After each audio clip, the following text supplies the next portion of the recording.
Application Security Weekly delivers interviews and news from the worlds of AppSec, DevOps, and all the other ways people find and fix software flaws.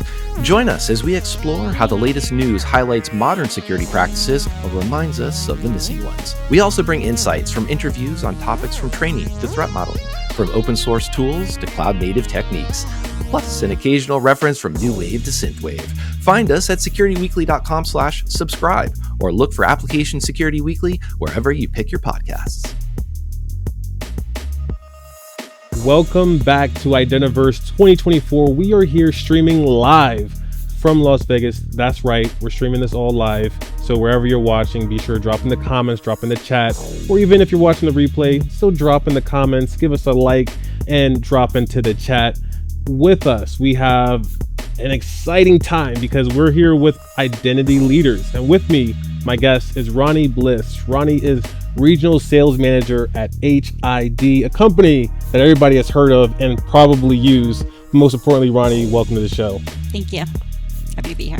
It is great to have you. I'm always excited to speak to sales managers because I feel like there's so much that you can learn from sales managers because they're the trusted advisor for prospects and companies that are changing the landscape and changing the world with identity. Tell us a little bit about how you got into cybersecurity sales and what are some of the typical responsibilities for someone that's a sales manager at HID?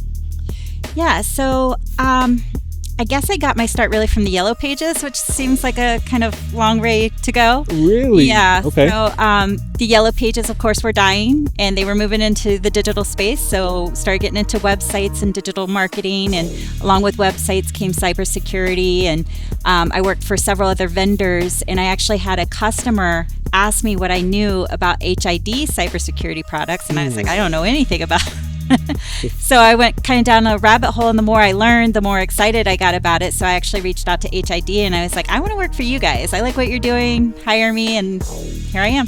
Love that. That is awesome that you found it through the Yellow Pages and worked your way in. When you think of HID, when you hear HID or even see it on those physical cards, you think of physical security, but it goes way beyond that. So describe, some of the other areas that HID helps support customers in. Yeah, absolutely. Everybody knows HID from our cards and card readers. We're a global leader for physical access management. And so now it's time for us to be a global leader for identity access management. Yes. Here at this show, we're representing two of our business units. One is PKI-as-a-Service and the other one is our credential management solutions. So with PKI-as-a-Service, it's for companies who have just lost control and visibility of their internal certificate authorities. And they're looking for a little bit of help with that, maybe some automation to reduce some of the manual processes.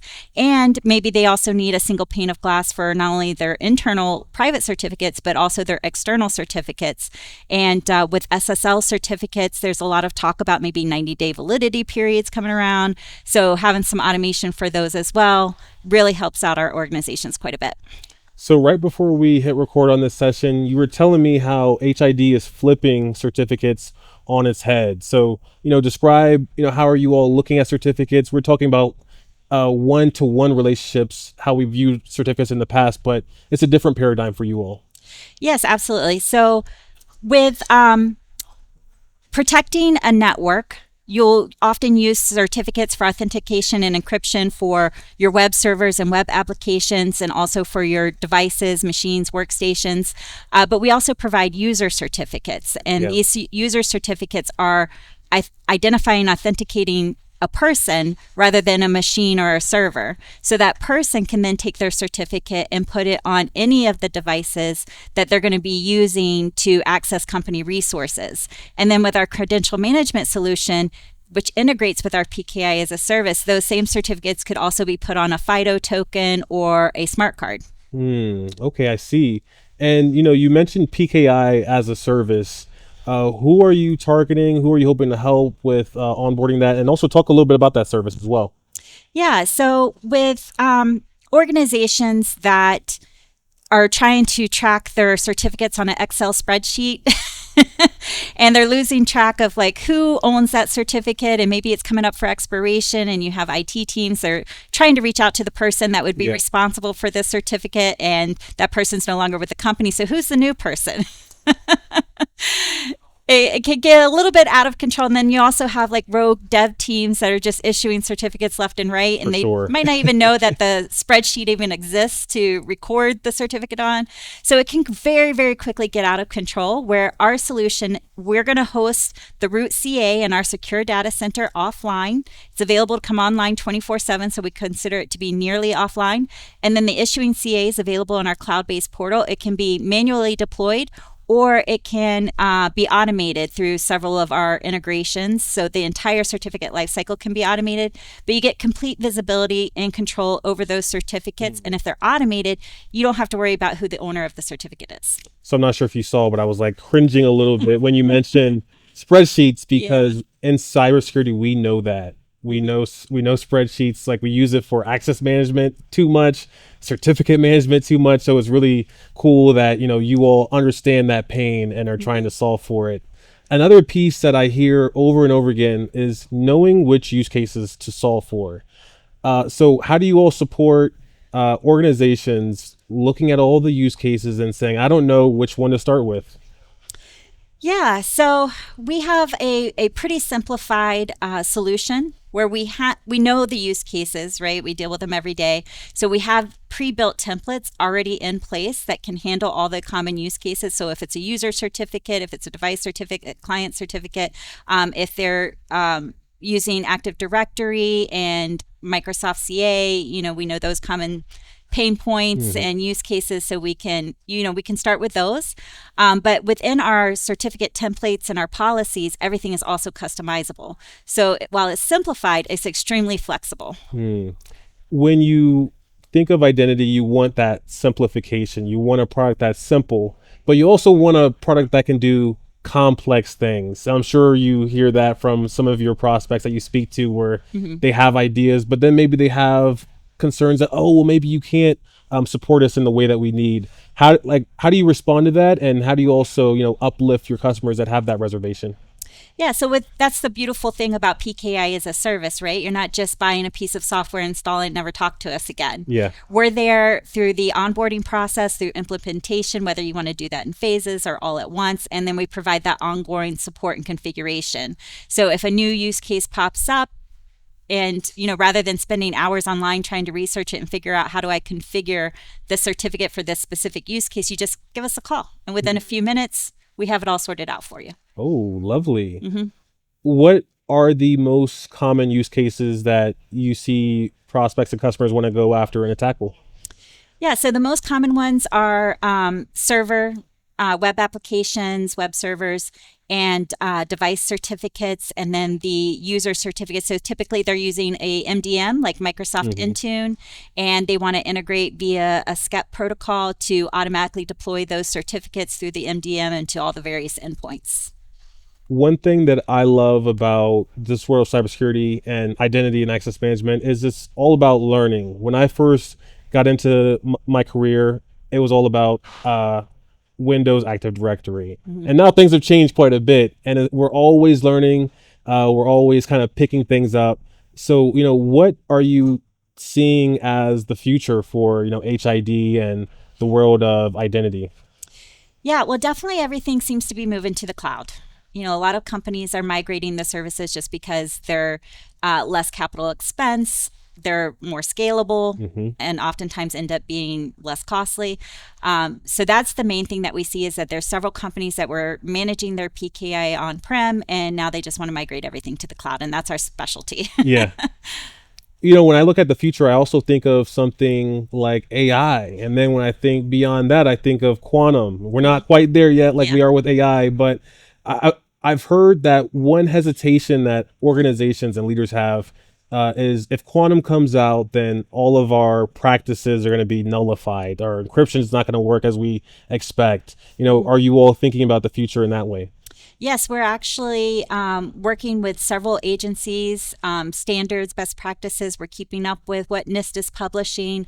And again, that's the beautiful part about having a service is that you don't have to be an expert on quantum computing. You don't have to keep up with it, because we're the experts and we're keeping it up for you. And when that time comes that the standards change and the cryptography changes to keep up with quantum computing, we'll already be there. Yeah. I love it when I see the green light go off in someone's mind where something clicks into place. And, going back to the learning mindset, I would imagine that you are helping instruct and bring awareness to the people that you speak to. What is typically that aha moment for them to, see something like PKI-as-a-Service and want to move forward with it? I think it's well, it's different depending on who we're talking to, right? For sure. So if we're talking to the customer that's actually working with the certificates and they're having to go through those mundane manual processes, then it's definitely the automation. They love knowing that this thing, once we get it all set up and configured, it's just going to go. Yeah. And they don't have to worry about it anymore. They get that peace of mind. Right. Just knowing that all their certificate bases are covered. For our CIOs or CISOs, the ones that have to deal with the budgets, our solution is a flat fee. So they don't have to worry about any overages or unexpected expenses. Yeah. So that's the part that's the light bulb for them. They're like, oh, I can just work it into my budget and not have to worry about it popping up later in the year. Yeah. So it's peace of mind for them as well. Like they know that their employees have the automation that they've been asking for. They've got the peace of mind with the budget. Security's taken care of. So it definitely helps in that regard. When you were speaking about the use cases, you were saying that many organizations want to move to the cloud. I think it's amazing to do that because of all the productivity and collaboration opportunities. But when you move to the cloud, you typically get locked in a little bit with your vendor. Sometimes it's a good thing because if you're going to make an investment, awesome. But sometimes it's could be frustrating. So, how are you all helping manage that frustration or concern for your target audience? Yeah, so that was actually one of the main things that I learned about HID that made me want to go work for them. Is what? The lack of vendor lock-in? The lack of vendor lock-in, Okay. yeah. So our solution takes advantage of a lot of open source technology that's already readily available in our customers' environments. So once that configuration is set up, if they ever decide to part ways with us for whatever reason, it could all just be simply redirected to a new certificate authority. So with our competitors, they want to install as much pre-built integrations and software as possible into the network to make it sticky. Yeah. But it only works with their services. So if you ever decide to part ways, best practices, you've got to rip it all out and replace it with something new.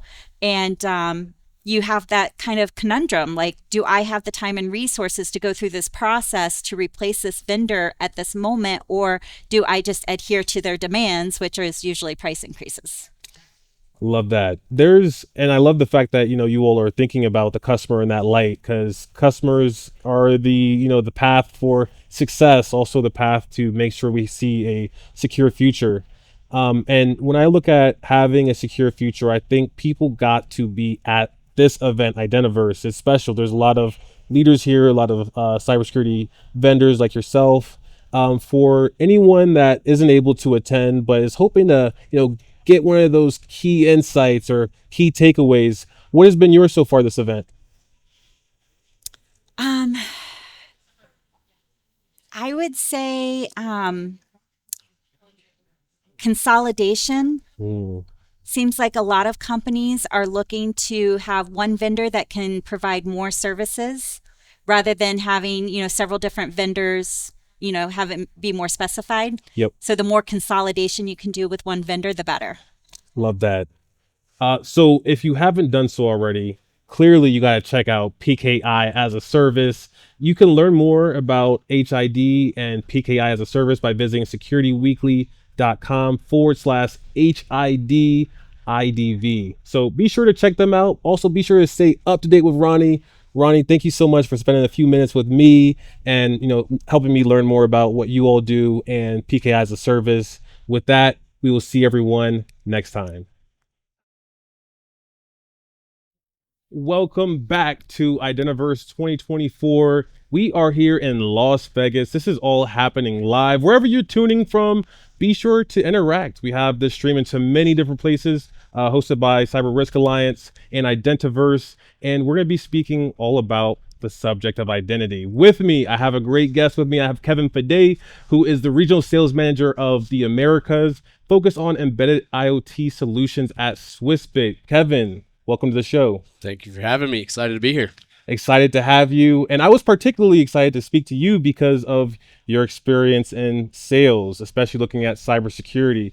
we get a lot of questions about like, what is it like to be a cybersecurity sales rep, manager? But share a little bit about your experience getting into cybersecurity sales, and also what excites you to stay into this role.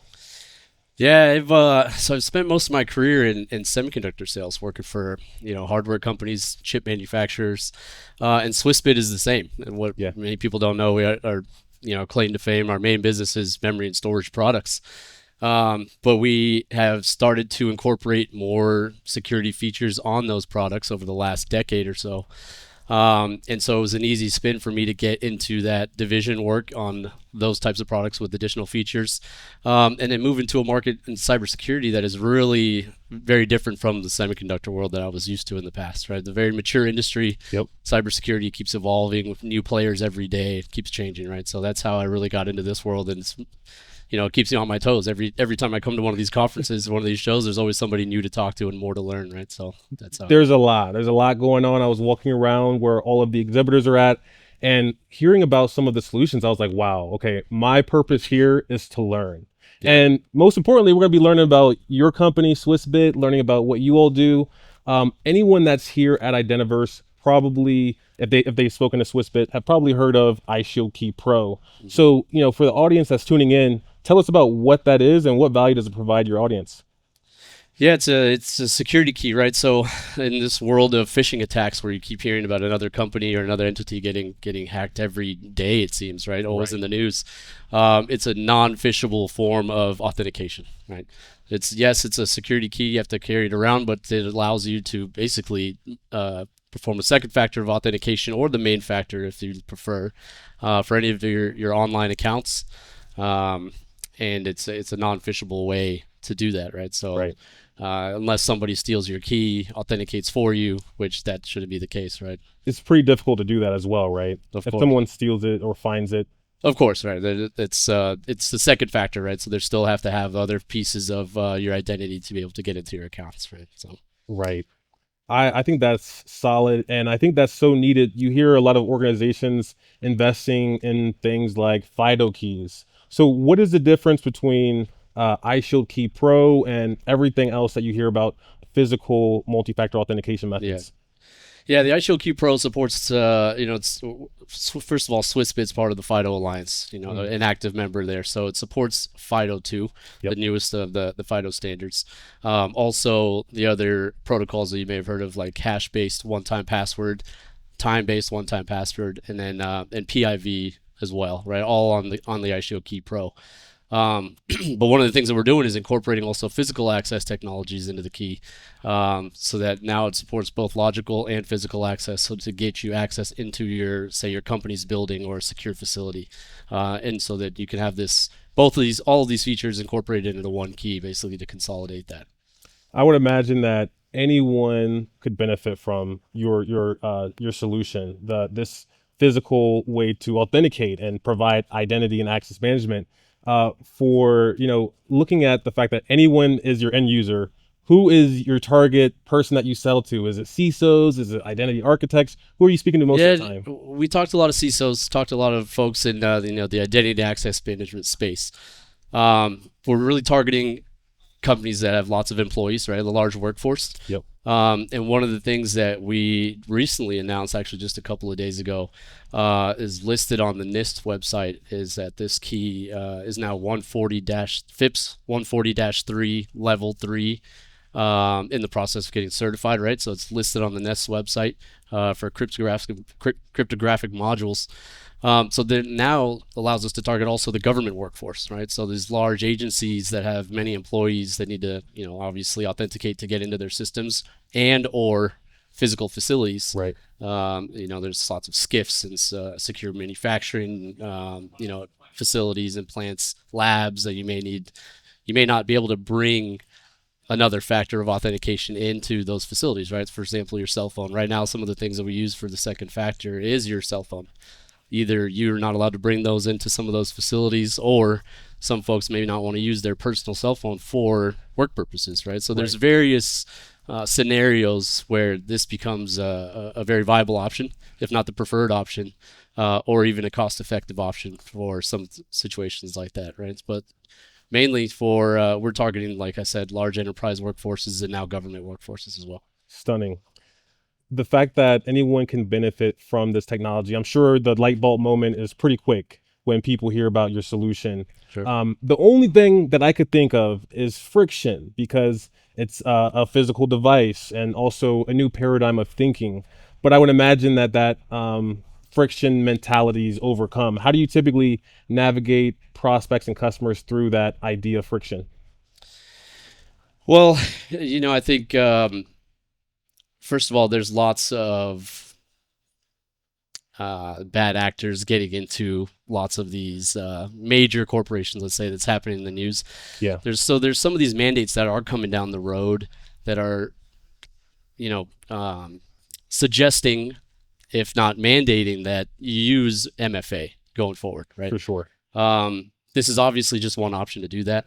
But like I said, we're providing all the different either scenarios that you may want to, account for, like physical access, logical access, the different types of protocols, but also future-proofing in terms of, collaborating with the FIDO Alliance and other companies around, that we're working with to make sure that in the future, the friction is less, right? Try to have seamless integration with our partners. We're obviously here at Identiverse talking to a lot of our technology partners from the identity and access management platform side. So making sure that we're validating that our key is compatible with all these different platforms that you may be using in your office or in your workforce today, right? So those are the conversations we're having at this conference here. We've been having for months, if not years now, to try and get that set up to, take away from the friction that customers might see. And then of course, we actually are also supporting other form factors as well. We have a wristband form factor that supports FIDO 2 as well. Oh, really? There's some of these things that we're also, sort of future-proofing for different use cases as well, and that we're trying to make known here at the show, and also, of course, collaborating with our customers to make sure that we're taking in that feedback as well, and making sure that we're creating the right products for the future. You had me at wristband. You got to tell me how does that work? Talk me through the user experience. I'm sure this solution, iShield Key Pro, has made your life a little bit easier at work. What happens with this wristband, and how do I get access to all my stuff? Yeah. So the wristband is a very interesting use case, right? I mean, so it's the same technologies all incorporated into that form factor. So if you can imagine a wristband on your hand, it's useful for certain cases, like, for example, in a hospital, right? If you can imagine like a doctor or surgeon that needs to go in and out of a secure area where not everybody can go into, may not be able to type in a password every time to do that, or needs to access medical devices or medicine or that type of thing, have it on their wrist instead, and they can authenticate each time that they're trying to use a new device or get a new medication or get into maybe a surgery room or something like that. That's just one example of how the wristband form factor can be obviously something different that you use versus having a key that you pull out of your keychain every time, so.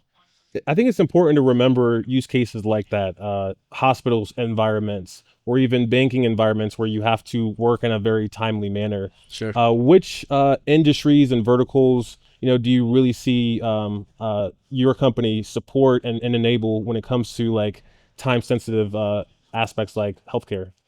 Yeah, I mean, you mentioned it, right? You said banking as well. Like the critical infrastructure industries are really where, first of all, they're the ones that through government mandates are being made aware of having to use multi-factor authentication, whether it's security keys or it's other, based on your cell phone, whatever type of authentication that is. They're looking at making those changes and incorporating that into their solutions going forward. They're probably the first ones taking a look at that. But then there's very, high risk use cases like we mentioned in these medical facilities, banking, right. Of course, folks wanting to protect their accounts. There is like a personal aspect of wanting to use these keys as well. And the first thing people think of is, I got to protect my bank account, right? I got to protect my money, right? So that's, so there's those types of industries that we're targeting first. And of course, industrial, where our memory and storage side of our company is very focused on, or has a long-standing history supporting industrial type customers. So we have some partners also that we work with that provide solutions for MFA in OT networks in that are like outside of the IT network for industrial customers. And so that's another basically partnership that we've explored and pursued to try and grow that market as well. But But yeah, it all goes back to basically critical infrastructure. I think once they get over that hump, everyone will also start to sort of follow and see after they see the value and how that's created more secure world. Right.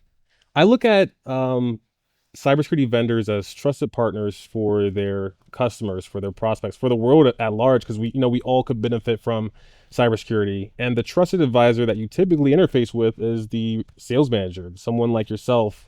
When you are speaking to people at Identiverse or speaking to people at the comfort of your own home through virtual meetings and pitches, how do you help them understand the importance and the value? What is the thing that you typically say to them or speak about that makes the light bulb go off on why this is truly needed? That's a good question. I think what people fail to realize is how much more we can be doing in the world of security. Right. Not only did we already talk about the breaches we keep hearing about, but when you start to go and look back at how much is actually being spent towards cybersecurity, there's really a small fraction of the IT spend even at a lot of these companies. I think once you start to see that, and then you kind of connect the dots between all of the sort of negative news we hear around breaches and things like that, you start to see why this industry is evolving so quickly, why people keep getting into it, why there keeps being a number of new successful companies that keep popping up, because it's something that's much needed, right? Right. And I think, and everybody sort of knows this in the back of their mind. So once you start having that conversation, and ears start to perk up, including mine, like when I got into this space as well, then you start to see lots of interest, right, and how things keep exploding, like places here like Identiverse, right? More and more conferences and bringing folks together to continue to discuss this, because it's definitely an area that's growing quickly, but it could grow faster, and we need more help. We absolutely do. And we're here at Identiverse. What are you looking forward to most out of this event? Oh, to honestly, to continue to network, right? So Swissbit is a great brand. It's a great company based in Europe. I want to continue to grow that brand here in North America. Make sure that folks are aware of all the things that we're doing, maybe not even only on the authentication side, but some of our products on the secure memory and storage side for some hardware applications as well. So really excited just to get the name out there, continue to meet with our partners. I'm starting to see some familiar faces now as I attend more and more of these events and getting to know some of these people. So it's cool to get more immersed into this world, not only of cybersecurity, but really here in the North American market. Solid. I appreciate you taking some time to speak to us, sit down, answer some questions, and fill us in the know on Swissbit and also iShield Key Pro. iShield Key Pro. iShield Key Pro. Thank you so much. And by the way, for anyone that wants to get more information on Swissbit or iShield Key Pro, be sure to check out securityweekly.com/Swissbit IDV. That's the SWISSBIT IDV. Be sure to stay in touch with Swissbit and Kevin, and we'll see everybody on the next session. Welcome back to Identiverse 2024. We are streaming these interviews live from Las Vegas. We are so excited that you're here tuning in, catching it live, or watching the replay. We have a great set of guests for you throughout the event, but most importantly, we're here right now, and I have a great guest with me here. My guest for this interview is David Mahdi. He is the Chief Identity Officer at Transmit Security. What's going on, David? How you doing? Hello. Thanks for having me. I'm doing fantastic here at Identiverse in Las Vegas, so thanks for having me. Yes, it's a pleasure. It's an honor to sit down and speak with you. I'm excited. I know the audience is excited because there's this new term that's been emerging, and you have the title Chief Identity Officer. Mm-hmm. What does that entail at your role at Transmit Security? Yeah, so definitely exciting times for identity, right? And I think by virtue of organizations over the years saying, hey, you're an IAM or you're an identity, right? And then we have these directors of identity and then VPs of identity, right? I think it's for some, not all, I think it's a good natural step to say, maybe we need a C-level.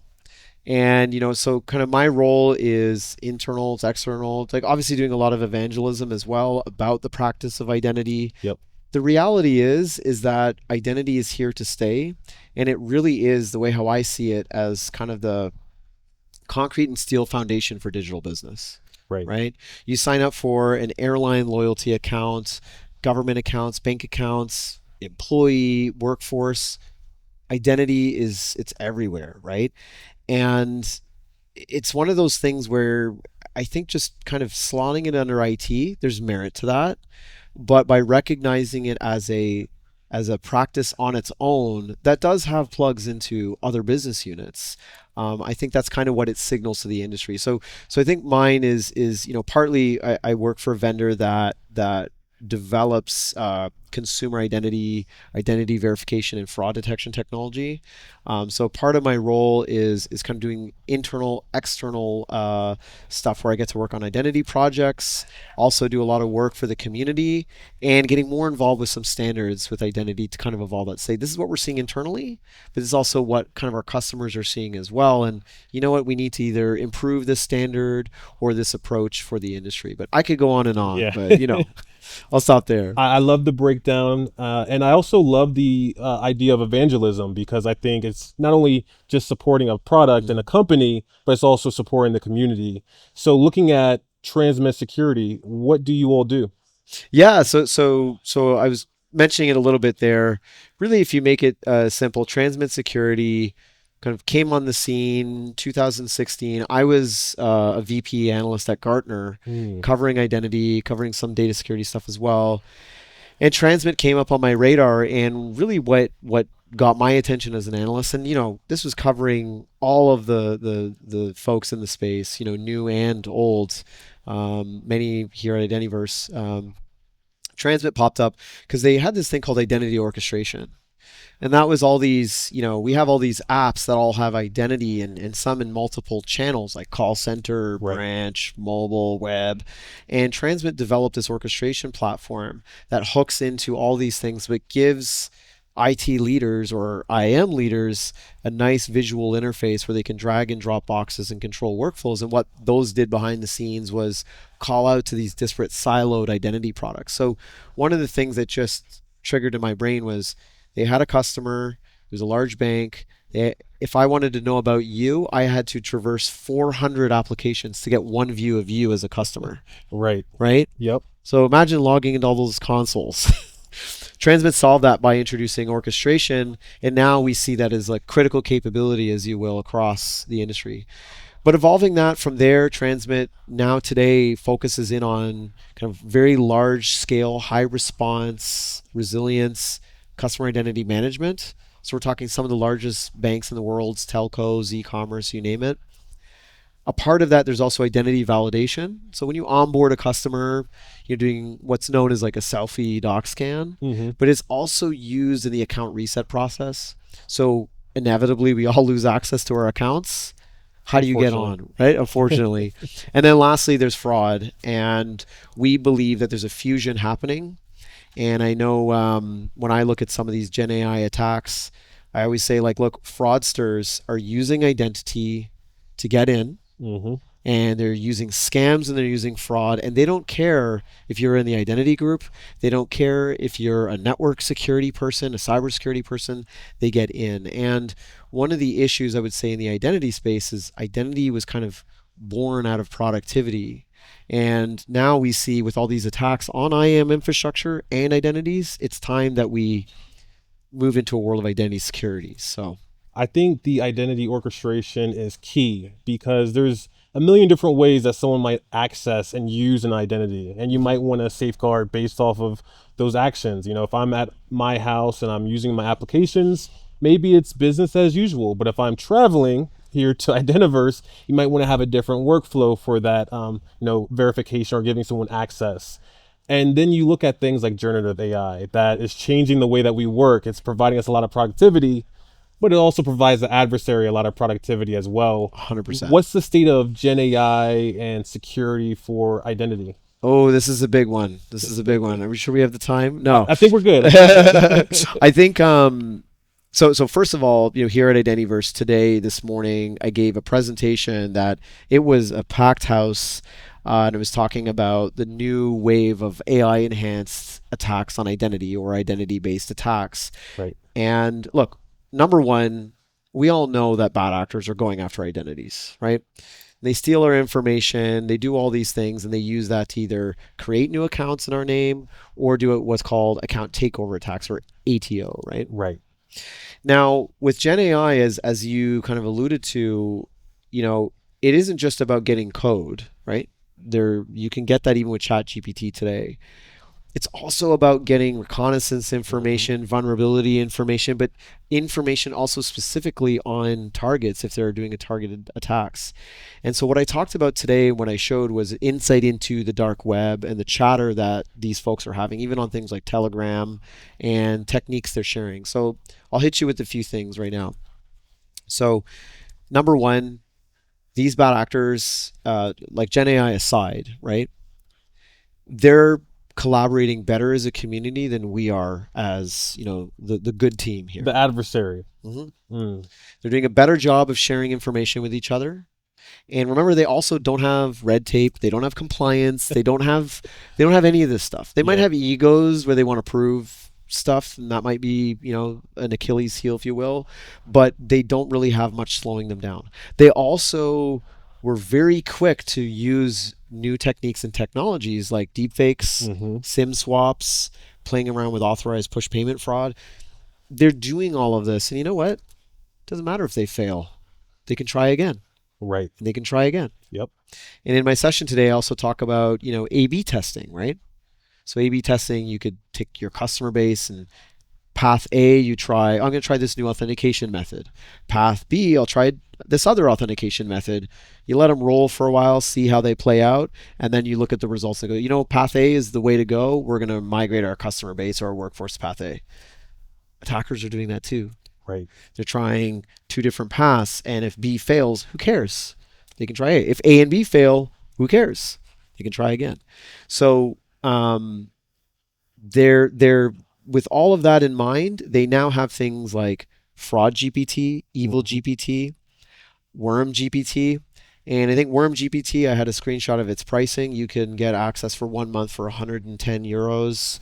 You could get, Oh, price has gone up. When I searched a few months back, it was a little cheaper. Yeah, how much was it? You remember? I think it was $60, 60 euros. 60 euros, okay. Yeah. Well, the reason why it's going up is because if you think about all these breaches, how they go out and own accounts and do all these things, they're able to kind of come and say, well, hey, look, our WormGPT, you can do business email compromise, and this is kind of the ecosystem we have the ability to go into. Yeah, we got telcos, we got airlines, we got you know what I mean? So now they're they know that the brand is out, and they know that the power behind their own platforms is they're becoming much, much more capable. So looking at the fact that adversaries are wisely using open source information. There's this crazy website called True People Search. You can find a lot of information on someone.